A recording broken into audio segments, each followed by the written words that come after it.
We've talked a lot on the podcast about legacy automotive companies and how they need to transform themselves to be competitive in the future of the automotive industry.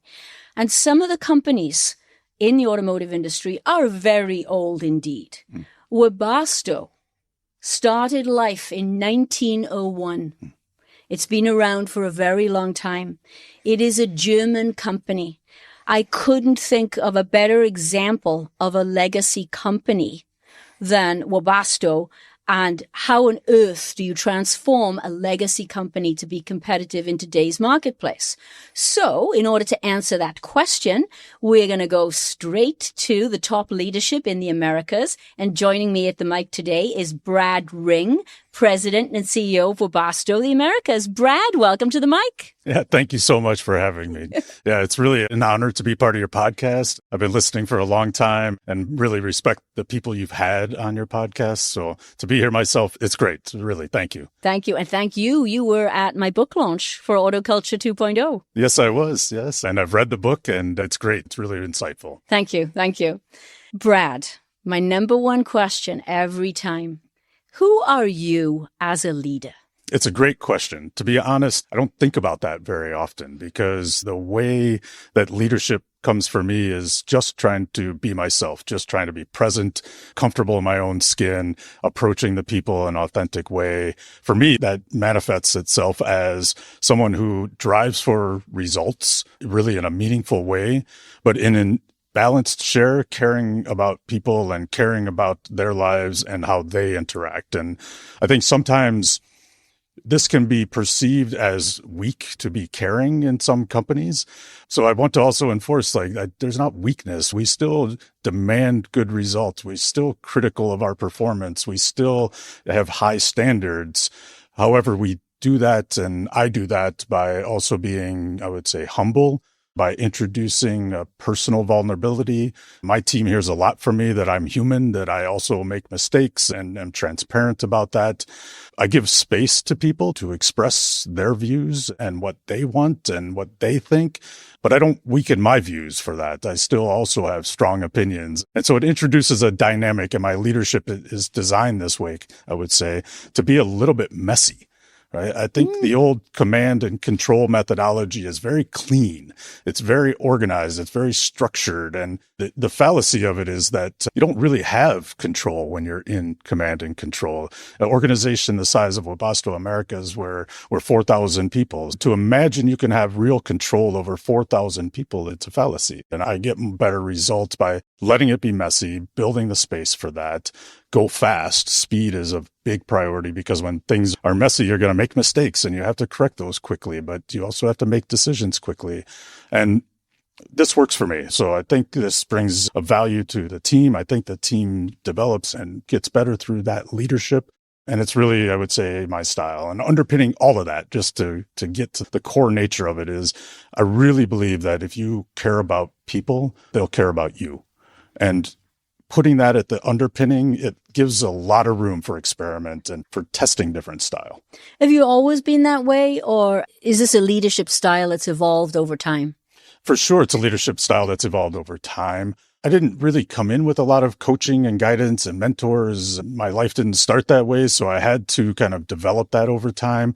I've always tried to value the people around me, let's say the good and the bad. And even I've emphasized for myself and for my teams, and now even teaching my children, that even when you have a bad leader, there's something to learn from that. There's something to learn not to do. There's also something in bad leaders aren't all bad. There's good and bad elements of all of us. And I'm sure I do some things that people should probably walk away from and do a little bit differently, just like these leaders. But take the moment to learn, right? And take the moment to make a choice about how to behave and how to act in certain situations based on what you see in front of you, especially early in your career.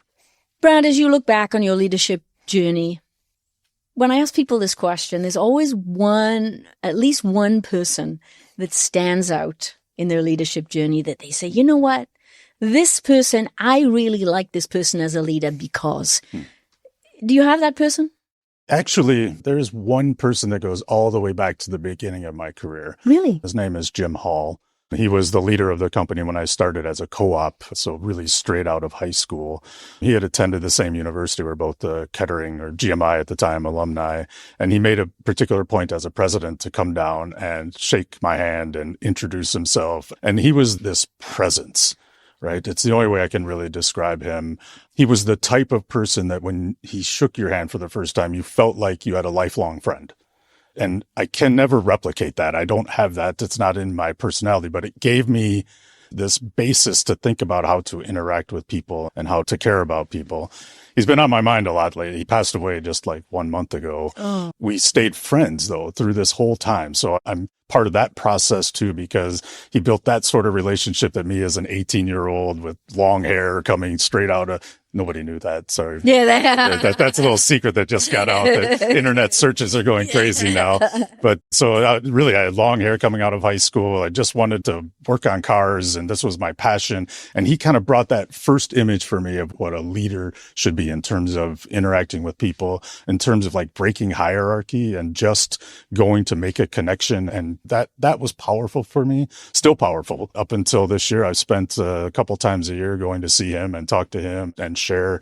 He's one, but I don't want to leave this question without really reflecting that there's so many. Yeah. There's so many people that have contributed to my success, to my career, and so many people that have been really great friends through this. I often talk about what's important to me, and especially a lot of young people like to get coaching and things like that. And I think your motivation is important to understand as a person, and it changes over time, right? When you come from humble beginnings and you don't have any money and you get your first job, you're motivated by money because you need to pay the bills. And later it evolves and it becomes more about the people. And today, for me, it's about the people, about developing others. And I've had great people in my life and my career to help me do that. One, Hadi Awada was on your podcast. Yeah. He's a great guy. He was part of that. He's not the only one, though. There's just so many. Yeah, I think that there's never one person that you can hold up and say, this person embodies all the traits of leadership. This is the perfect example of leadership. Yeah. There are people that we see along the way, and we know how they make us feel. Exactly. And when you see that behavior, you go, okay, I like that. I'm going to start doing that. And then your whole leadership style starts to evolve. Yeah. And I think you have to be careful not to try to exactly model someone. Yes. Right. I could have never been like Jim Hall. Right, because you're not Jim. I'm not him. Yeah. And one of the big life lessons was to really value being yourself and to recognize, okay, there's a few people around that aren't going to like who you are because that's human nature. But if you try to be something other than yourself, you lose all possibility to be genuine, to be authentic, and you end up, I think, not happy. So I really have focused on that. We also had the opportunity in our lives to live overseas a few times. Mm-hmm. This also puts you in an environment where you're tempted to try to be like those around you because you're really a minority in this new environment, in this new place. And I learned early through those stages that you really have to be yourself. Your strength is to be yourself. So I always recommend to people, like I said before, take the good and the bad, but don't change who you are. Build that into the model of what you're creating for yourself. It took me decades to learn that. Growing up in the auto industry, and maybe being a woman too in the auto industry, the mold that I was expected to fit was more command and control. Yeah. It was, you will always sit at the head of the table. You know, if you're the boss, you will set the agenda, you will control the meeting, you will essentially make all the decisions. And I thought that's what leadership was supposed to be. But then I learned that doesn't actually work. Yeah. It's wild, though. It's still so present. Yes. One of the hardest things with my team even now, and it's coming, I see it, but it's really getting the team to make decisions because it's so ingrained in our industry. I think that the top makes the decisions and the bottom follows, but that's not what I want. It's not what works. And getting people convinced that it's okay. But then even once they're convinced that it's okay, it's a big change in how you think about your daily work.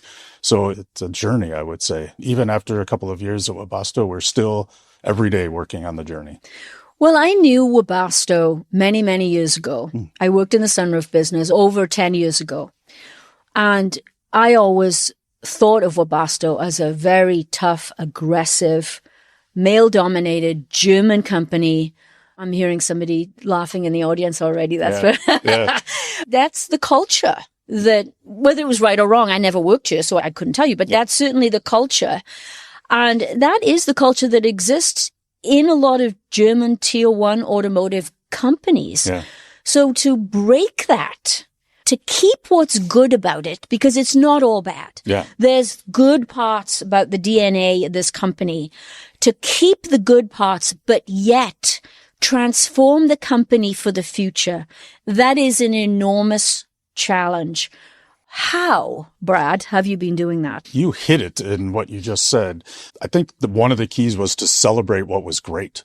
Yeah. Right. And inside of Webasto, there's a great culture of caring about people, really like competitive advantage level difference from other companies that I know. There's a real culture about, I think the word family is thrown around a lot in our business as a kind of tool for motivation. But at Webasto, the word family is real. There's a real desire for the business to be run like a family business, for there to be that connection. And there's this great pride in Webasto about the products and the technology and taking these fantastic cultural elements and not breaking them down and not putting them out the door. I called it all through this process, bolting on what was missing. And in the region Americas, what was missing was really a culture of driving for performance, a culture of working together and being a team and not being silos, a culture of really, I think, deeply caring about people at more than a surface level. And bolting these two things together has been what's been the success factor. Yeah, you talk about breaking down silos. We talk about that all day long. Every company I talk to, it's all about breaking down silos. And it's easy to say, yeah, but it's really, really difficult to do, because one of the most important things you have to have is that people have to feel safe in making decisions. Yeah. There has to be trust. It has to be foundational. And they have to feel safe that they can make a decision, that they can maybe step a little out of their normal silo to make a decision that's good for the business. How do you get that ingrained in the culture here, Brad? It's going to sound crazy. Maybe you've never even heard it before, but we changed the language. So what had happened over time is the language inside the company came to mean things that weren't the intent.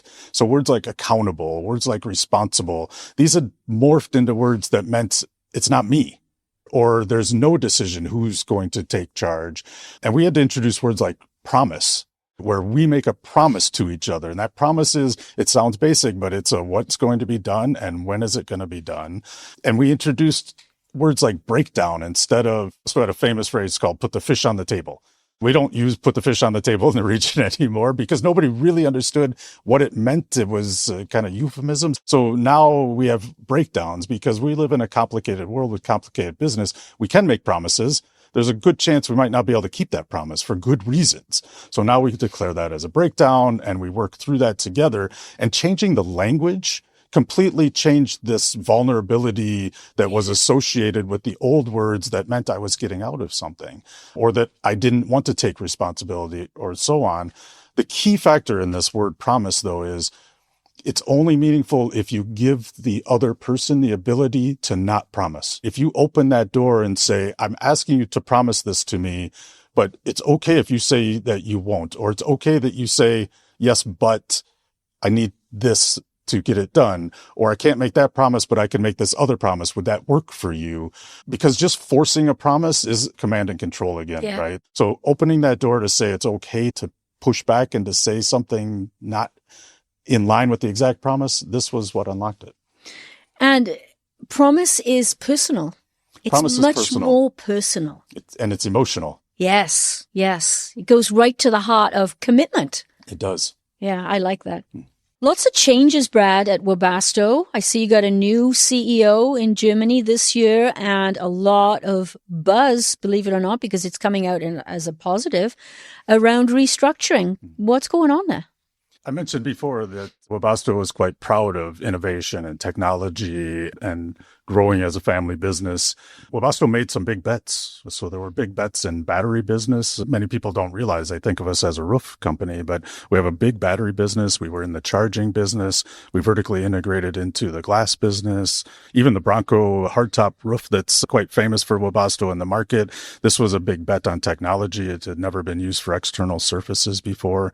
And these big bets have led to a market situation where the bets were good bets and good tech, and really the commitment was there. But with the BEVs slowing down, the China market slowing down, it's led to a situation where the company has to take some action to restructure. I think this is also, as you said, I think it can be a positive because we're going to come out of this situation still with great people, still with great technology, but now we're bolting on performance culture throughout the whole company. And this performance culture, I think, combined with those other elements, plus the genuine still caring for people, I think Webasto will come out of this and be really a great, amazing company that can go forward and do great things in this business.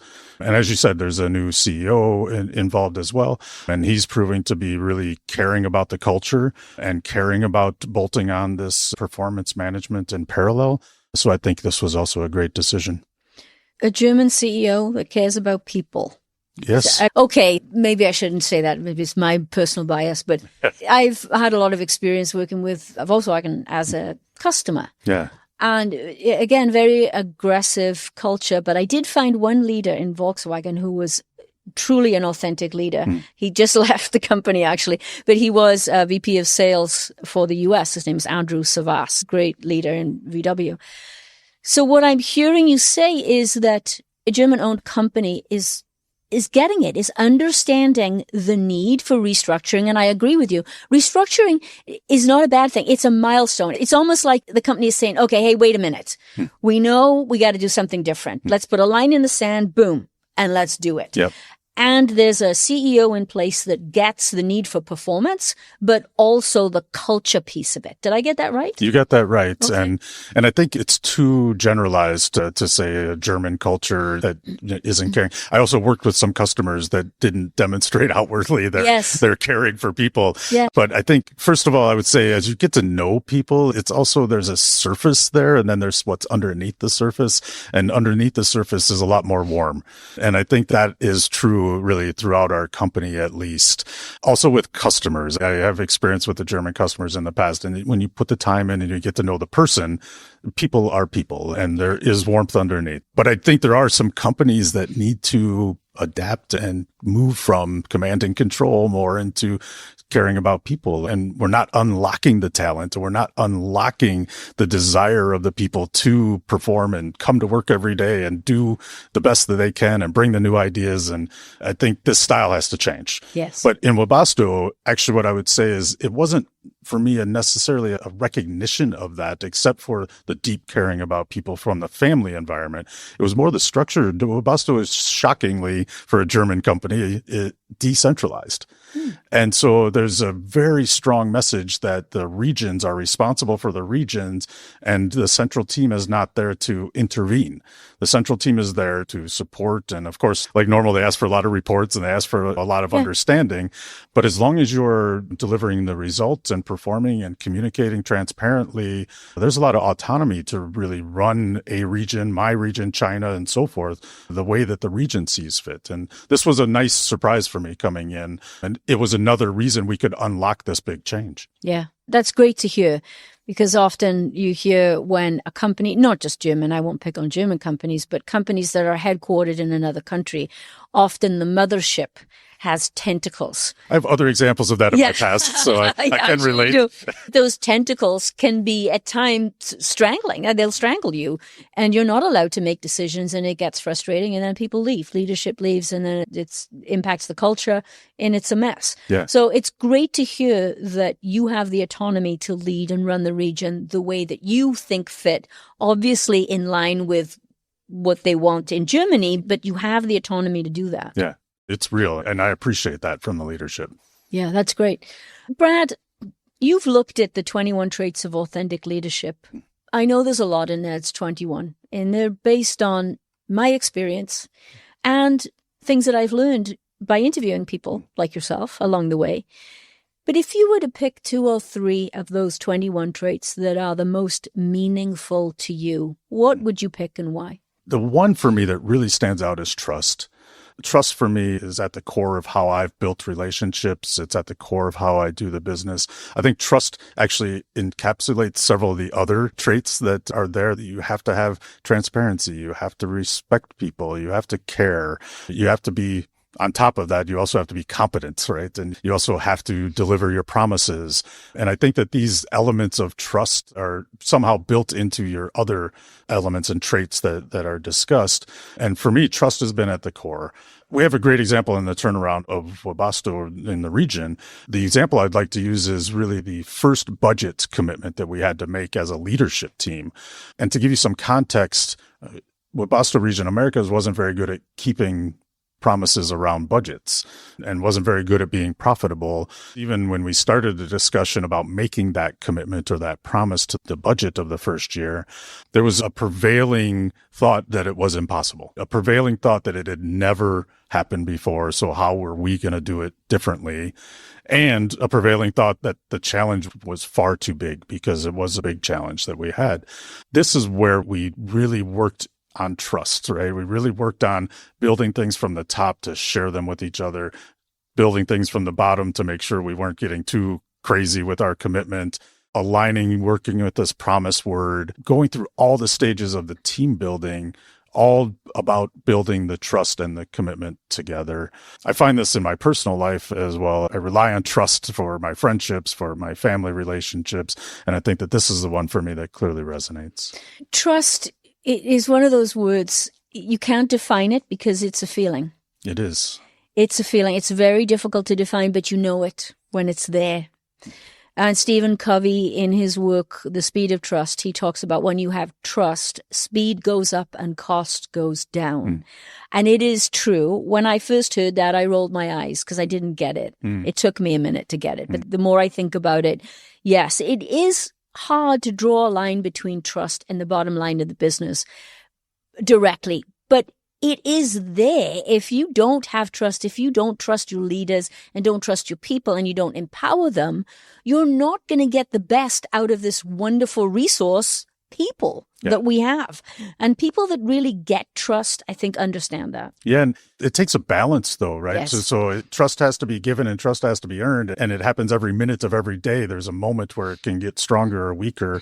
And I think once you have the trust, you can't just stop. You have to keep building on that to make sure that you maintain it. But once you have it, I mean, just think about the action of sending a CYA email. How wasteful is that?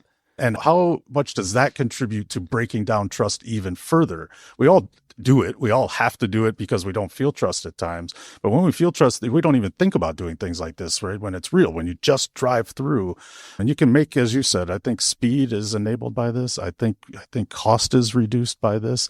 I think people become comfortable being developed and opening and sharing what they think, and you build stronger leaders this way. Yes. And then you're not afraid to make a mistake when the trust is there. Yeah. So if you do step out and you do something that's a little creative or a little innovative and you try something and you stumble, when there's trust and you feel safe, the leader picks you up and says, okay, I know. Okay, so this didn't work, but that's all right. What did we learn from that? Let's go. Let's put the train back on the tracks and off we go again. That's right. I think approach is on a spectrum. Yeah. And so I always like to say, hey, at one end, if the building's on fire, I'm not getting a consensus that we should leave Exactly. the building, Yeah. right? I'm telling you to get out of the building. But when there's more time and there's less pressure and there's different topics, then we should experiment. We should spend that time working on trust and working how we want to be together.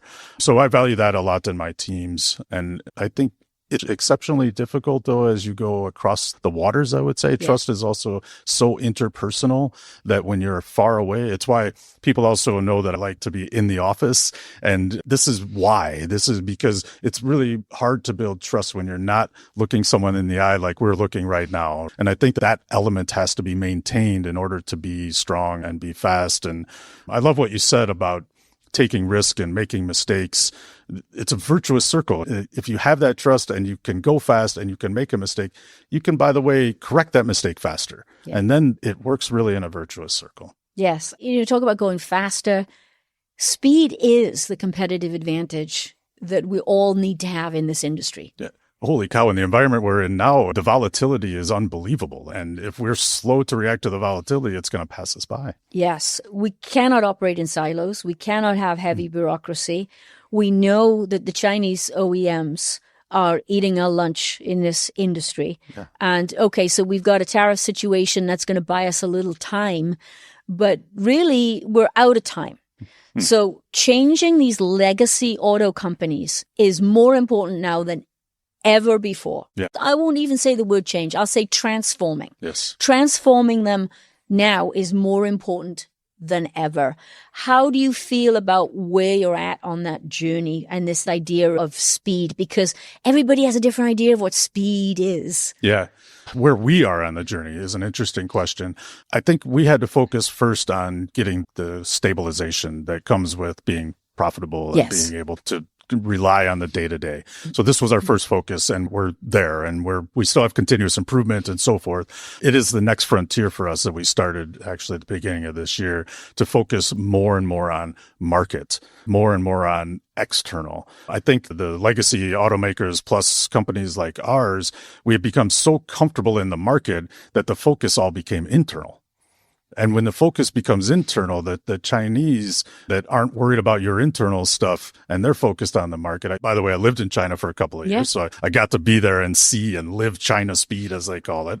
Really, the magic is they're focused on the market and they don't get in the way for making decisions. They have some political systems and so forth that also enable speed, I would say.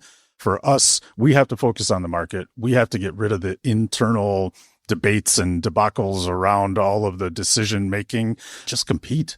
Yeah. Right. And I guarantee if we look at the market and we look at what the customer wants and we drive towards that goal and we put to bed the internal stuff that doesn't add value, that's how you get there. Yeah, that's true. Well, let's take a turn into the personal realm, shall we? Sure. Let's see, what deeply personal question can we ask you? I'm not over the long hair thing yet. But no. What do you do for fun, Brad Ring? What do you do when you're not focused on Webasto? Believe it or not, because I don't actually have the physique for it, I do a lot of cycling. Personally, my family owns 20 bicycles and I own 8 for myself to do it in all the possible different ways. I love this. It's really enriching for me. It's a sport that I can get of course, the physical fitness and so forth, but I can also choose. It can be super, I would say, social. And you can get out with groups and have a great time and go to the pub afterwards and so forth. Or it could be a really, really solo activity and you can kind of get into your mind and let things go. That's why I have different bikes, by the way, because if I get into my mind and let things go on the mountain bike, I'm running into a tree, right? So that's like not the right moment. So you have to have different bikes for the different activities. That's at least what I tell my wife. I'm also now into wake surfing. What the heck is wake surfing? Yeah, it's when they make boats for this and you put a bunch of water in the back of the boat. It's designed to do this and it makes a giant wave and then you get on a surfboard and you surf behind the boat. And so I got introduced to this by a close friend and at 50 years old decided to go ahead and give it a go at risk of my own bodily harm. But it turns out that it's actually quite a lot of fun and it's also very social, obviously. Yeah. We do this together. Yeah. The family's all doing it now. I spend my summers trying to spend time on a bike and be behind a boat when I can. That sounds great. Tell me about your routine. When you get up in the morning, people are often fascinated with CEO mindset. And what are the first 3 things that you do in the morning when you get up? Tell me. And if you say check your email, I am going to throttle you, so don't say that. I know, but... Don't. You're not going to say that. Come on. Well, you also don't want me to lie, right? I don't want you to lie. We're all about authentic leadership. You just put me into a spot, so... Just say what it is. Yeah, I'm not going to judge you. Yeah, I feel like I'm going to be judged. No judgment. No judgment. So I do catch up on emails and so forth. Right when you wake up, though? Yeah, right when I wake up. It's the first thing I do. Okay, no judgment. Yeah, it's the first thing I do. Okay. The second thing I do is usually exercise. So most of my bicycling is done in the basement on a trainer because of time constraints and things. So normally I'm doing 45 minutes or an hour on the bike. That's probably 5 days a week-ish that I'm doing this. And then I always have a breakfast. Right. That's the third thing. I always put the fuel in. Now I get to have that breakfast with my wife. So we're just empty nesters. My youngest just went to university last year. So by then my wife is up and we have breakfast together and we talk about our day. And it kind of, I would say, cleanses me to get started between the exercise and but I can't do it before I know what's going on. It's a shame maybe or a pity, but I do start with the email. Yes. And then I exercise. Then I spend some time with my wife eating breakfast. That sounds like a good start to the day. And I said, I'm not going to judge you. I'm not going to judge you. But I will tell you this. For many years, I did the same thing. And when I was in supply chain purchasing in tier 1 space, And I found that my brain wasn't ready to deal with the realities of automotive at 6 a.m. or whatever time it was. And I needed a little time to get in the right headspace, because I found if it was something bad, you feel the need to react. I wasn't ready. There is no right or wrong to this. There is whatever works for you. For sure. Your routine works for you. That didn't work for me to get into email right away. So I need a little time. I need a cup of coffee and then exercise. And then I'm ready to take on the day. It's funny because it's actually sort of the opposite for me. I can't relax until I've caught up. I have to do that so that my mind can be put at ease for an hour. Yeah. It's similar, but it's just a different approach. Different approach. Yeah. But again, no judgment. I think the important thing is that as a leader, as a human, you have to know what works for you. Don't try to fit a mold. Yeah, it's great of advice. what anybody else says you should do. It's great advice. We've fed so much information, Facebook, Instagram, all of this, LinkedIn. Take some ideas, try them out. Whatever works for you, do it. And be authentic about it. Be comfortable in your own skin. Yeah. That's what authentic leadership is. I couldn't have said it different to this audience, by the way, because they all get emails at 5:30 in the morning. So yeah, I'm sure they love that. I'm sure they love that. Well, talking about the audience, shall we open this up for questions? Yeah, let's do it. Let's do it. Okay. So, studio audience, let's have our first question. Who's got the first question? My name is Gretchen Kamarzik, and I am in program management, responsible for the process, methods, and tools. I guess I have a couple different comments, but I'll limit it to one, and then I'll let somebody else and then maybe come back around. But I do want to say I've been with the company for 25 years as a woman. I've been involved pretty regularly with the Women's Initiative over the years, trying to promote us in the organization. As you had mentioned, it has been a very male-dominated organization. And I believe there was maybe one other time where we had a brief VP woman that was a contract worker, but not really part of the organization. And so Brad is really the first CEO who has come into the organization and really promoted women. We have our first VP woman that he mentioned, Kelly, and it's given us women a real sense of, okay, there's this glass ceiling that we can now break through. And we actually do have an opportunity for those who want to potentially become vice president. So I want to thank him for that. It's also there. Yes. I think Brad will say, well, it just makes common sense. But no, it really has been a difficult road over the years. And then to finally have that hope for certain women that, yeah, this can happen. So thank you. But I also want to ask you, Brad, maybe in your career, did you realize that you could be that influential and be able to promote maybe what wasn't necessarily the common strategy and come in and make that change? I think, first of all, I've been blessed to have strong women in my life. My mother is amazing. My wife is super amazing. And I've had leaders before, women that were great, that I learned a lot from. I think it was just natural for me to think about women in the workplace being part of the workplace. As you said, you thought I would say it's just normal. But I think that was a gift for me after seeing the automotive space and seeing a lot of suppliers. I don't think everyone in leadership roles has had that gift in their life to really see that. I used the word messy before, and I really value diversity of thought and having different approaches. Homogeneous teams are easy. You can come to an answer and a conclusion really fast, but you don't really get the best answer, and you don't really get different thoughts and different ways to think and different ideas and so forth. And 50% of the population, more or less, or 51, someone probably has a statistic, are male and female split. For me, it's insane to exclude half of your population from who's going to add value in your company and in your life. So I'll never do that. And if I end up in a company that wants me to only have men, I'll just leave. I have choices in my life too. It just won't work for that kind of organization because it's just not right. Great. Thank you. Next question. Dexter Sandy, I'm the VP of Purchasing and Supplier Quality. You might have alluded to this in the discussion, but the question is, how do you believe your leadership style aligns to or impacts the company's culture? Thanks, Dexter. I actually believe that the leadership of the company helps set the tone and the culture. I believe that it's impossible to drive a culture through an organization that the leadership isn't behind and isn't supporting. So there's a key role in leadership. But so you know how I view culture. I think a lot of organizations view culture as a few statements that are on a plaque that goes up on a wall, and you point at that when you're not sure what to do, or you point at that when you're being cynical about something that happened. Culture for me is, I like putting it on the wall because it's a good reminder, but culture for me is a living organism. When people talk about, oh, our culture is shifting or our culture has changed, that's on all of us. Like how we behave and act every single day together and how we interact and how we choose to come to work and be present together.